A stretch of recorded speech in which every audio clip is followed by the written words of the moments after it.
Through the window. You may be wondering why we called this video series that. There are a few reasons, actually.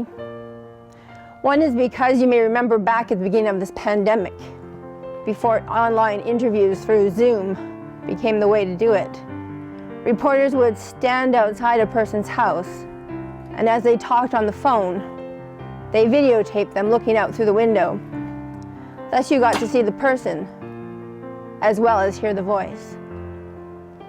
The second reason we called it Through the Window is because you may remember that Reverend Tim, way back in another world, on January 26, spoke of the stained glass window at the front of the church in relation to the new vision, especially in relation to growing with God.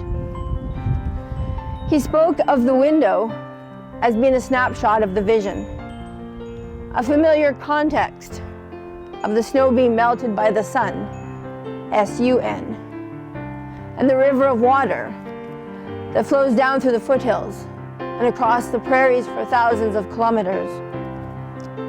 This image, he said, was paralleled in the stained glass window with the resurrection life of the Son, S-O-N, as his light streams down from the cross and gives new life to the people. The third reason is an obvious one. We all look out of windows, and sometimes we even peek inside them. But stained glass windows are unique in their design, and that they do not allow for people to see out or in. If you are on the inside of the church, they catch the sun, S-U-N, and they are lit up. They bring glory to God through his message found in the windows. But if you're outside, all you see is dark pieces of glass. But the fourth reason why we chose the title Through the Window, I think it relates to the most important part of the vision. It was something that I learned about when I went to Cuba on a mission trip with the Nazarene Church of old.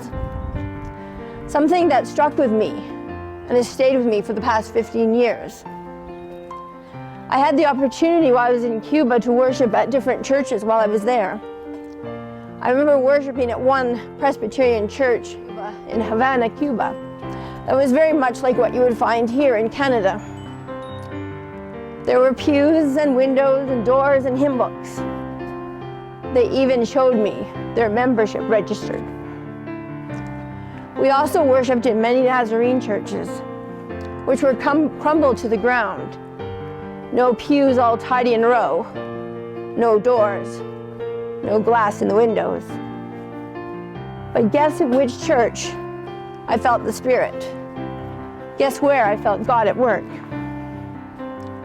A colleague once told me that his life changed one Sunday while he stood in the pulpit.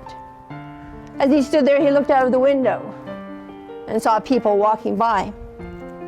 And he realized then that his ministry was to those outside of the church windows.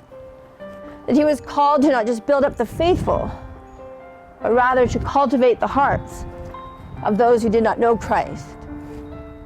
These videos are an invitation to look through the window, to see beyond our driveways and parking lots, to reflect on what we are doing and what we need to be doing to share the gospel. Each of us has something inside us to share. We hope you'll be courageous enough to share at least the first question, "My name is," and the last question, share a story or message, share words of comfort and hope. With much enthusiasm, Linda Haynes answered the questions. We hope you will add your voice to hers in the coming weeks. Hello, my name is Linda Haynes. I have been attending St. Andrew's Presbyterian Church since 1973.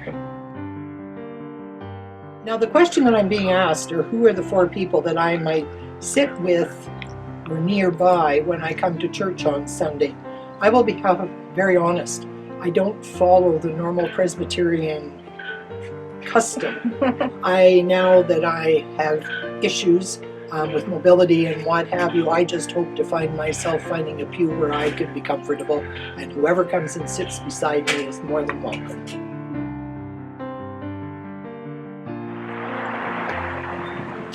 To the membership of our congregation, I would hope that we all will try to be, in our own way, constantly seeking each day for a bit of joy, a bit of gratitude, to remember our blessings that we have.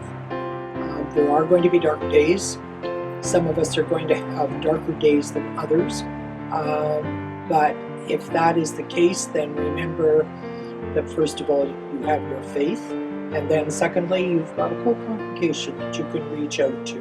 So let's just try to be as strong as we possibly can, to stay together and to help each other as we go down this road. If you would like to be part of the Through the Window videos, please email Fiona and Gary at swankinson@gmail.com, swankinson@gmail.com, or you can call us at 403-826-2971.